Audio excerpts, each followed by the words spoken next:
नमस्कार, मैं हूं आपके साथ इंशा। नेशनल टूडे 24 पे आप सभी का एक बार फिर से स्वागत है। इस वक्त की खबर इटावा से। शिवपाल सिंह यादव ने महाभारत के चरित्र शंकुनी को किया फिर से याद। नेताजी का धोबी पाठ और चरखा दाव चलेंगे।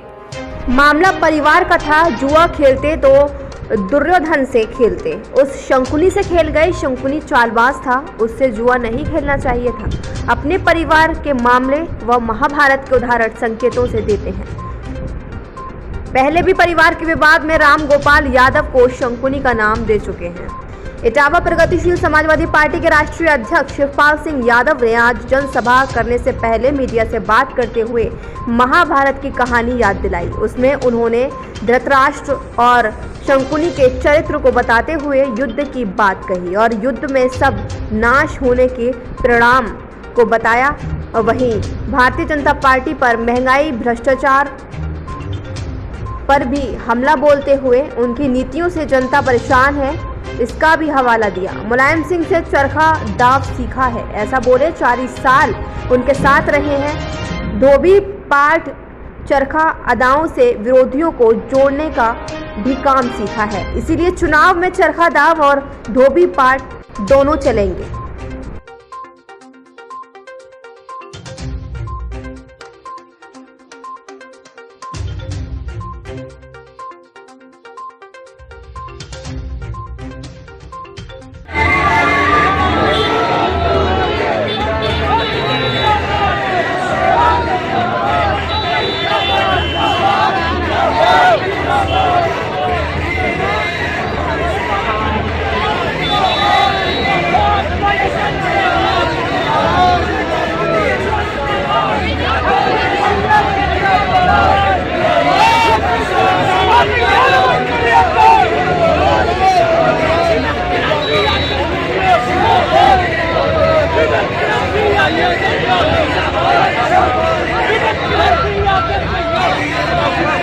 अक्टूबर गुजर जाने के बाद भी अभी इंतजार की घड़ियां समाप्त नहीं हुई हैं। ना, अभी नहीं समाप्त। रास्ते अभी, संभावनाएं अभी कभी समाप्त नहीं करना।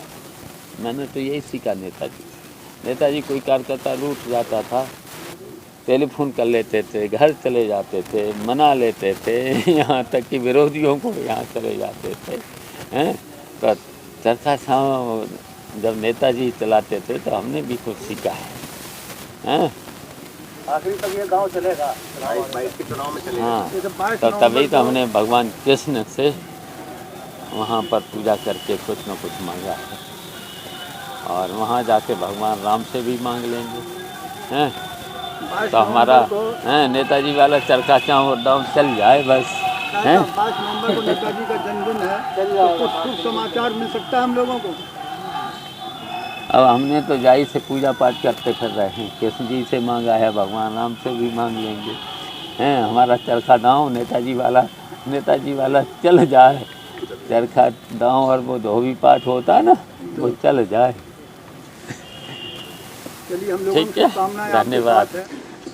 देखिए, 12 अक्टूबर को हमारी रथ यात्रा कृष्ण जन्मभूमि मथुरा की वृंदावन से चली है और आज तीसरा दिन है। पहले दिन मथुरा से आगरा, फिर आगरा से कल चले फिरोजाबाद से जसवंतनगर होकर के अभी तक यहाँ आ गए हैं। तो पहले तो हमने कृष्ण जन्मभूमि से इसलिए कृष्ण जी एक तो हमारे वंशज और महाभारत के युद्ध में उनका जो सारथी बने थे, जो एक तरफ कौरव थे, एक तरफ पांडव थे। और जब वो धर्म युद्ध हुआ, धर्म के नाम से था, क्योंकि युधिष्ठिर धर्मराज कहे गए और धर्मराज जब कहे गए थे तो जुआ खेल गए। पहले तो जुआ खेलना ठीक बात नहीं थी, लेकिन उस ज़माने की होगी परिस्थितियाँ जुआ खेला जाता होगा ये। और जब जुआ खेल करके जुआ खेलते तो दुर्योधन से खेलते, वो शकुनी से खेल गए। शकुनी तो कितना चालबाज था, ये सब ये चालबाज था ना। तो कहाँ शकुनी और कहाँ धर्मराज दुष्ट, खेलना ही नहीं चाहिए था। और मामला था परिवार का, एक तरफ 100 एक तरफ 5 पांडव। तो कृष्ण की बड़ी भूमिका थी उसमें बड़े बड़े लोगों ने समझाया था। तो समझ लेना चाहिए था, दुर्योधन को भी समझ लेना चाहिए था। 5 गांव मांगे थे, केवल 5 गांव, पर तक और दुर्योधन तैयार नहीं हुआ। सीधा सीधा युद्ध, और युद्ध में कहाँ गुरु द्रोणाचार्य, भीष्म, कर्ण जैसे महायोद्धा जिस और गुरु रहे दोनों के, तो गुरु लोगों को भी समझाना चाहिए था। समझाया तो बहुत संकट काहे को आएगा जब जनता मेरे साथ है। कहीं दिखा आर्थिक संकट, मैंने तो एक वोट पहले मांगा तो मैंने कहा बड़ा वाला नोट दे देना मैंने कहा बड़ा वाला नोट दे देना, उससे हमारा काम चल जाएगा हैं। तो जब पूंजीपतियों से, और सरकार पूंजीपतियों की सरकार है जो केवल पूंजीपतियों की मदद कर रही है। अभी अच्छा बताओ, किसान परेशान है, कितना परेशान है, गरीब परेशान है, बुनकर परेशान है, हैं, सब परेशान हैं।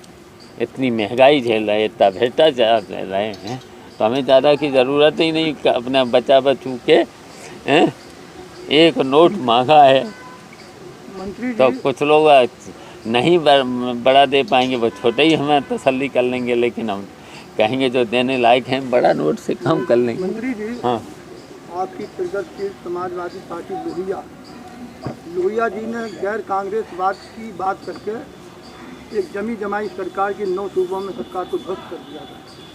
क्या आप वर्तमान परिस्थिति में बीजेपी के खिलाफ गैर भाजपावाद का नारा देकर सारे मजदूरों को देखिए करेंगे? हमने 2 साल पहले ये नारा दिया था, गैर भाजपावाद। तो सभी समान विचारधारा की पार्टियां, सभी सेकुलर पार्टियां एक हो जाएं। हमने समाजवादी पार्टी को प्राथमिकता दी थी और हमारी तारीख भी निकल गई है।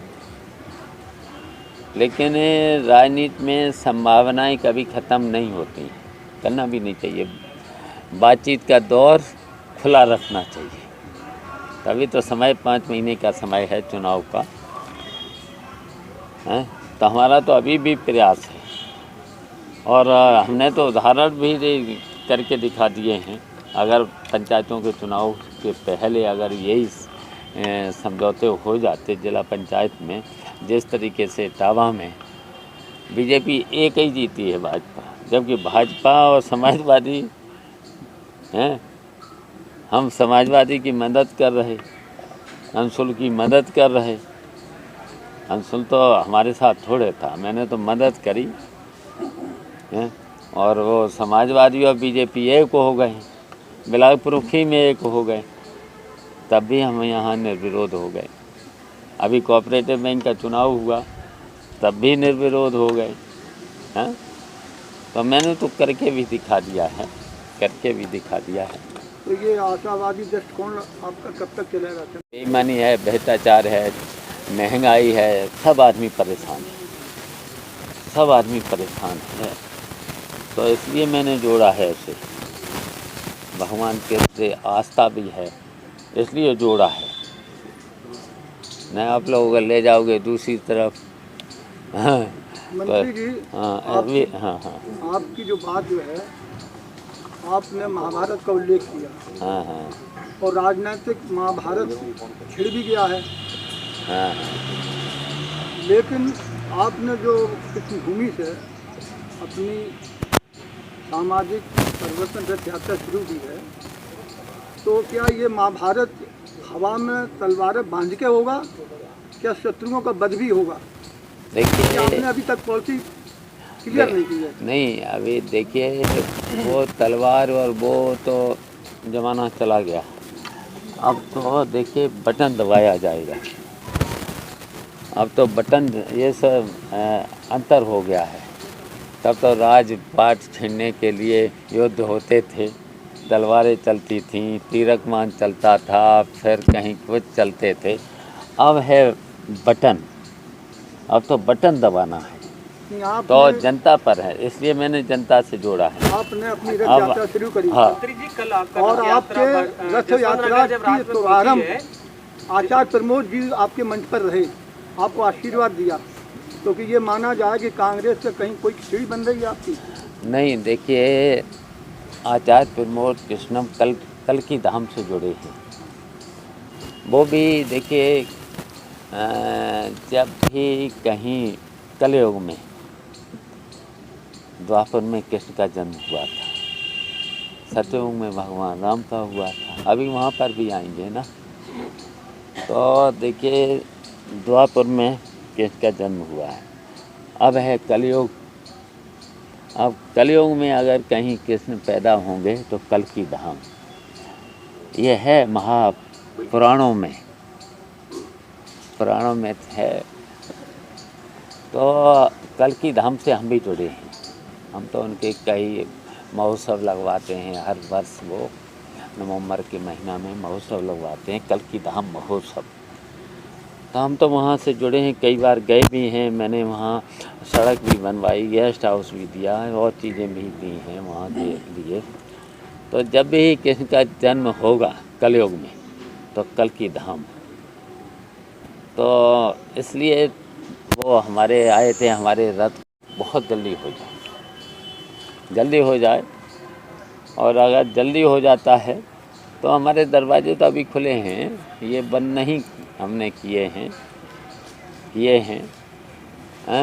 और तो और अच्छा बताइए, आप लोग कभी कभी कहते हो नेताजी से क्या वो दांव, कौन सा दांव? चरखा दांव। तो हमने नेताजी से बहुत कुछ सीखा है ना। नेताजी ने तो बताओ विरोधियों को भी मिलाया है और आगे बढ़े विरोधी मिला करके हैं। तो नेताजी से 40 साल में कुछ न कुछ तो सीखे ही है। अगर सीखा ना होता तो जिला पंचायत पे निर्विरोध न होती, कोऑपरेटिव बैंक निर्विरोध नहीं होता। इन परिस्थितियों में हमने जीत लिए हैं। ये उदाहरण हैं। आप छोटे छोटे दलों की बात कर रहे हैं। हाँ, उन छोटे दल की नहीं, मैंने जरूर कहा कि एक बड़ा दल, शुरू से कहा कि एक बड़ा दल चाहिए। अगर भारतीय जनता पार्टी को हराना है, हटाना है, तो एक बड़ा दल की ज़रूरत है। अब दूसरे लोग छोटे छोटे कह रहे हैं, मैं एक बड़े दल की कह रहे हैं। नहीं तो कितने सफल हुए आप? जैसे असदुद्दीन, मुझे देखिए, मुझे तो विश्वास है कि हम भारतीय जनता पार्टी को हटाने में सफल होंगे, इसीलिए मैंने और ये यात्रा हमारी अब चलेगी, 75 जिलों में जाएगी और समापन हम करेंगे। अब तो कृष्ण जी से, भगवान कृष्ण के यहाँ से आशीर्वाद लिया, समापन करेंगे सत्ययुग में भगवान राम का जन्म जहाँ हुआ अयोध्या में हैं। तो एक बड़ा दल कांग्रेस हो सकती है। अब देखते रहिए कौन हो सकती है। हमारी प्राथमिकता है समाजवादी पार्टी। यशवंत नगर से अब कौन लड़ेगा? जनता कल पूछ रही थी, मंच से कल इंतजार था जनता को कि मंच से बताएंगे कि अब कौन लड़ने वाला है, लेकिन आप कुछ बताए नहीं। अभी तो देखिए मैंने इस पर कोई निर्णय नहीं लिया है। अभी तो मेरा क्षेत्र है, इस जनता को बहुत लगाव है, हमसे है, हमें जनता से है। अब जनता का हम ठुकरा नहीं सकते हैं ना दबाव। तो अब देखेंगे, अब जब भी हमारा सेंट्रल पार्लियामेंट बोर्ड भी है, सेंट्रल पार्लियामेंट बोर्ड तय करेगा, सेंट्रल पार्लियामेंट जहाँ तय कर देगा। और हमने तो हमेशा कहा राजनीति में देखिए संघर्ष सबसे पहले संघर्ष, और संघर्ष के साथ साथ त्याग भी कभी कभी करना चाहिए। हम तो इसके लिए भी तैयार हैं। मंत्री जी, आपने अभी कहा कि चरखा दावा आपने सीखा है नेताजी से, तो चुनाव में चरखा दावा जो चलने जा रहे हैं, भाजपा को नुकसान होगा या किसी और को? हम खुलेआम कह रहे हैं कि भारतीय जनता पार्टी को हटाना है। सामाजिक परिवर्तन रथ ये सत्ता परिवर्तन के लिए हमने चलाया है पूरे देश में, तो सत्ता का परिवर्तन हो।